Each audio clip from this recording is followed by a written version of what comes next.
Hello guys, dumating na po ang ating RX-7 at ito yung tinatawag na Exos 5. Kaya ngayon i-unbox na natin siya. At ang in-order ko nga pala ay pang MIUI 125 Black Anodized.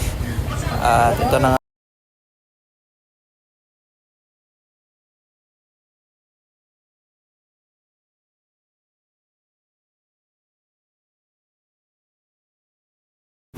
At ito na nga yung pinakang elbow niya. Yan. May kasama siyang bracket, saka spring. Tapos, ito naman yung pinakang canister niya. Yan. So, ang in-order ko is black anodized. So, napakaganda yan. So, ang ganda ng itsura niya. Color black siya. Tapos, glossy. Tapos, bilog na bilog yung itsura niya. So, tapos, in-improve na rin nila yung pinakang elbow to canister na connection. Dati kasi nagkaroon ng issue yung RX6. Ayan, mas in-improve nila ngayon.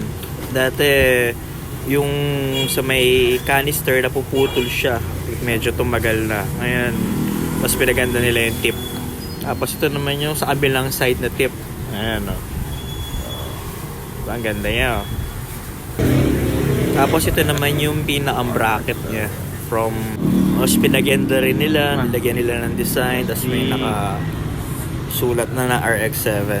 Tapos ngayon, yun, tatanggalin na natin. Tinanggal ko na yung pinaka-stock 5. Ngayon,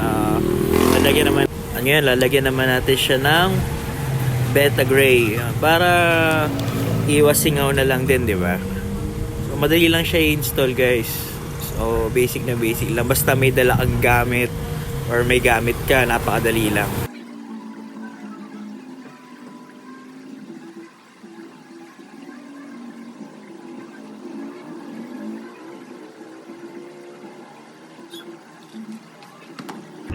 At ito na nga, naikabit ko na ang elbow niya.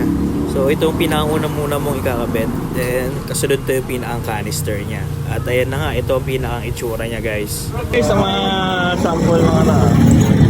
Ayan. So sa M3, yan ang itsura niyan. Tuminga lang yung motor. So next, ito naman yung pag Honda Beat V2. Ayan. Ayan ang itsura niyan, guys.